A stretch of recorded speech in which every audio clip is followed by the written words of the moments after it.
ಸಚಿವ ಸ್ಥಾನ ಸಿಕ್ಕಿದ್ದಕ್ಕೆ ಸೋಮಣ್ಣ ಫುಲ್ ಖುಷಿಯಾಗಿದ್ದಾರೆ. ಪಕ್ಷ ಅವಕಾಶ ಕೊಟ್ಟಿದ್ದಕ್ಕೆ ಗೆದ್ದು ಬಂದಿದ್ದೇನೆ. ಮೋದಿ ಸೇರಿ ರಾಷ್ಟ್ರೀಯ ನಾಯಕರಿಗೆ ಧನ್ಯವಾದವನ್ನ ತಿಳಿಸಿದರು. 45 ವರ್ಷದ ಅನುಭವದಿಂದ ಕೆಲಸ ಮಾಡಲಿಕ್ಕೆ ಅವಕಾಶ ಸಿಕ್ಕಿದೆ. ತುಮಕೂರಿನ ಮಹಾಜನತೆಗೆ ಧನ್ಯವಾದಗಳು ಅಂತ ಹೇಳಿದ್ರು. ಎರಡೂ ಪಕ್ಷದ ನಾಯಕರಿಗೆ ವಂದನೆಯನ್ನ ತಿಳಿಸಿದ್ದಾರೆ. ಸೋಮಣ್ಣ ಅವರು ತುಮಕೂರಿಗೆ ಮೊದಲ ಬಾರಿಗೆ ಕೇಂದ್ರ ಸಚಿವ ಸ್ಥಾನ, ರಾಜ್ಯ ಖಾತೆ ಹೋಗ್ತಾ ಇದೆ. ಈ ಹಿಂದೆ ಮಲ್ಲಿಕಾರ್ಜುನಯ್ಯ ಅವರು ಸಂಸದರಿದ್ದಂಥ ಸಂದರ್ಭದಲ್ಲಿ ಅಲ್ಲಿಗೆ ಡೆಪ್ಯೂಟಿ ಸ್ಪೀಕರ್ ಅನ್ನ ಕೊಡಲಾಗಿತ್ತು. ಈ ಬಾರಿ ಫಸ್ಟ್ ಟೈಮ್ ಕೇಂದ್ರ ಸಚಿವರೊಬ್ಬರು ತುಮಕೂರಿನಿಂದ ಹೋಗ್ತಾ ಇದ್ದಾರೆ. ಅದು ಸೋಮಣ್ಣ ಅವರು ಮೊದಲ ಬಾರಿಗೆ ಸಂಸದರಾಗಿರುವಂತ ಸಂದರ್ಭದಲ್ಲೇ ಜಾಕ್ ಪಾಟ್ ಹೊಡೆದಿದೆ ಸೋಮಣ್ಣ ಅವರಿಗೆ. ಅವರು ವರ್ಣ ಮತ್ತೆ ಚಾಮರಾಜನಗರ ಈ ಎರಡೂ ವಿಧಾನಸಭಾ ಕ್ಷೇತ್ರದಲ್ಲಿ ಸೋಲನ್ನ ಕಂಡಿದ್ರು. ಪಕ್ಷ ಹೇಳಿದಂತ ಕಾರಣಕ್ಕೋಸ್ಕರ ಸ್ಪರ್ಧೆಯನ್ನ ಮಾಡಿದ್ರು. ಈಗ ಒಂದು ಬಿಗ್ ಗಿಫ್ಟ್ ಅನ್ನ ಕೊಟ್ಟಿದೆ ಹೈಕಮಾಂಡ್. ಇದೇ ವಿಚಾರಕ್ಕೆ ಸಂಬಂಧಪಟ್ಟಂತೆ ಸೋಮಣ್ಣ ಅವರು ನ್ಯೂಸ್ 18 ಜೊತೆ ಮಾತನಾಡಿದ್ದಾರೆ. ನಮ್ಮ ಪೊಲಿಟಿಕಲ್ ಬ್ಯೂರೋ ಮುಖ್ಯಸ್ಥರು ಚಿದಾನ್ ಪಟೇಲ್ ಅವರನ್ನ ಮಾತನಾಡಿಸಿದ್ದಾರೆ. ನೋಡೋಣ ಏನ್ ಹೇಳಿದ್ರು ಅಂತ.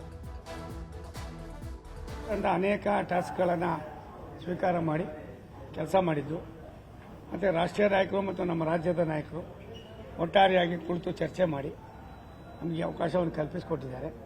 ನಾನು ರಾಷ್ಟ್ರೀಯ ನಾಯಕರಿಗೆ, ರಾಜ್ಯ ನಾಯಕರಿಗೆ ಮತ್ತು ವಿಶೇಷವಾಗಿ ತುಮಕೂರಿನ ಮಹಾಜನತೆಗೆ, ನಮ್ಮ ಆ ಕ್ಷೇತ್ರದ ಮಹಾಜನತೆ ಕೇವಲ 2 ತಿಂಗಳಲ್ಲಿ ನನಗೆ ಅಷ್ಟೊಂದು ಅತ್ಯಂತ ಬಹುಮತವನ್ನು ಕೊಟ್ಟಂಥ ನಮ್ಮ ಪಕ್ಷದ ಮತ್ತು JDS ಪಕ್ಷದ ಎಲ್ಲ ವರಿಷ್ಠರಿಗೆ, ಶಾಸಕರುಗಳಿಗೆ, ಎರಡೂ ಪಕ್ಷದ ಎಲ್ಲ ಹಂತದ ಅಧ್ಯಕ್ಷರಿಂದ ಹಿಡಿದು ಪದಾಧಿಕಾರಿಗಳ ಶ್ರಮ ದುಡಿಮೆ ಮೇಲೆ ಇದಾಯಿತು. ಅದನ್ನು ಗುರುತಿಸಿ ಪಕ್ಷ ಇವತ್ತು ನನಗೆ ಒಂದು ಜವಾಬ್ದಾರಿ ನೀಡಿದೆ.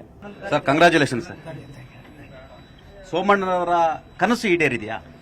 ಕನಸು ಅಂತಲ್ಲ, ನನಗೆ ಇಷ್ಟು ಮಟ್ಟಿಗೆ ಪಾರ್ಟಿ ಗೌರವಿಸ್ತದೆ ಅಂತ ಗೊತ್ತಿರಲಿಲ್ಲ. ಗೌರವಿಸಿದ್ದಾರೆ, ನಾನು ಅದಕ್ಕೆ ಅವ್ರು ಋಣಿ ಆಗಿರ್ತೀನಿ.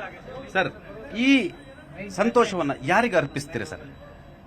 ನಾನು ನನ್ನ ಕ್ಷೇತ್ರದ ಜನರಿಗೆ ಮತ್ತೆ ನನ್ನನ್ನು ಈ ಮಟ್ಟಕ್ಕೆ ಗೆಲ್ಲೋದಕ್ಕೆ ಕಾರಣರಾದಂಥ ಮಹಾಜನತೆಗೆ, ಮತ್ತು ಇಬ್ಬರು ಪುಣ್ಯ ತಪಸ್ವಿಗಳಿದ್ದಾರೆ, ಪರಮ ಪೂಜ್ಯ ಸಿದ್ಧಗಂಗಾ ಸ್ವಾಮಿಗಳು, ಪರಮ ಪೂಜ್ಯ ಆದಿತ್ಯ ಸ್ವಾಮಿಗಳು, ಇವರ ಪಾದಗಳಿಗೆ ನಾನು ಸಮರ್ಪಣೆ ಮಾಡ್ತೀನಿ. ವಿ ಸೋಮಣ್ಣರ 45 ವರ್ಷಗಳ ಅನುಭವ ಇನ್ನು ಕೇಂದ್ರದಲ್ಲಿ ಯಾವ ರೀತಿ ಇರುತ್ತೆ? ಯಾವ ರೀತಿ ತಗೊಂಡು ಹೋಗಬೇಕು ಅನ್ನೋದಕ್ಕಿಂತ ಹೆಚ್ಚಾಗಿ ಅಧಿಕಾರಿಗಳ ಜೊತೆಯಲ್ಲಿ ಸೌಹಾರ್ದತೆಯನ್ನು ಬೆಳೆಸಿ ನನ್ನದೇ ಆದಂಥ ದೃಷ್ಟಿಕೋನ ಉಳ್ಳವನಾಗಿದ್ದೇನೆ. ಕೆಲಸ ಮಾಡೋದು ಮತ್ತು ನನಗೊಂಥರ ಆನಂದ, ಅದನ್ನು ಮಾಡಿದೆ.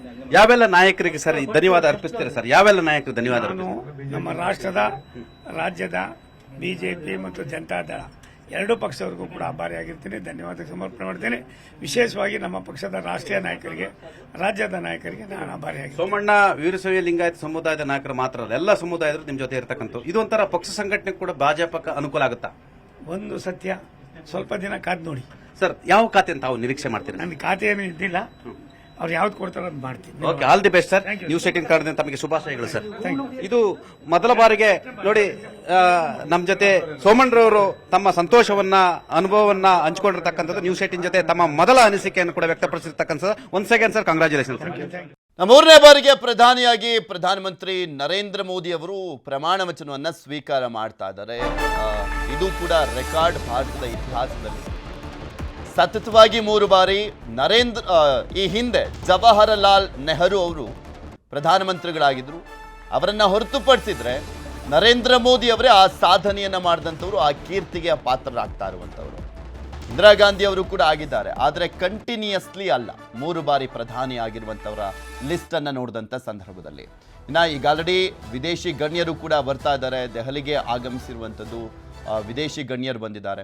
ಇನ್ನೊಂದು ಕಡೆ TDP ಮುಖ್ಯಸ್ಥರಾಗಿರುವಂಥ ಚಂದ್ರಬಾಬು ನಾಯ್ಡು ಅವರು ಕೂಡ ಈಗ ದೆಹಲಿಗೆ ಆಗಮಿಸಿದ್ದಾರೆ. ಅವರು ರಾಮೋಜಿರಾವ್ ಅವರ ಅಂತ್ಯ ಸಂಸ್ಕಾರದಲ್ಲಿ ಭಾಗಿಯಾಗುವಂಥ ನಿಟ್ಟಿನಲ್ಲಿ ಅಲ್ಲಿದ್ರು.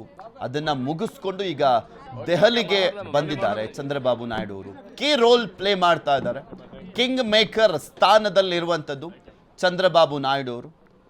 ಒಂದು ಪ್ರಮುಖ ಸ್ಥಾನದಲ್ಲಿ ಈಗ ಚಂದ್ರಬಾಬು ನಾಯ್ಡು ಅವರು ಇರುವಂಥ ಹಿನ್ನೆಲೆಯಲ್ಲಿ ಒಂದು ರೀತಿಯಾಗಿ ಸೆಂಟರ್ ಆಫ್ ಅಟ್ರಾಕ್ಷನ್ ಆಗ್ತಾರೆ ಚಂದ್ರಬಾಬು ನಾಯ್ಡು. ಕನ್ನಡಿಗರ ಮೆಚ್ಚಿನ ನಿಮ್ಮ ನ್ಯೂಸ್ 18 ಕನ್ನಡ ಈಗ ವಾಟ್ಸ್ಆಪ್ನಲ್ಲಿಯೂ ಲಭ್ಯ. ಕರ್ನಾಟಕ ಮತ್ತು ದೇಶ ವಿದೇಶದ 360 ಡಿಗ್ರಿ ಸುದ್ದಿ ವಿವರವನ್ನ ನೀವು ನಿಮ್ಮ ಕೈ ಬೆರಳುಗಳಲ್ಲಿಯೇ ಪಡೆಯೋದಿಕ್ಕೆ ಈ QR ಕೋಡ್ ಅನ್ನ ಸ್ಕ್ಯಾನ್ ಮಾಡಿ. ನಮ್ಮ ಚಾನೆಲ್ ಅನ್ನ ಫಾಲೋ ಮಾಡಿ, ನೋಟಿಫಿಕೇಶನ್ ಆನ್ ಮಾಡಿ.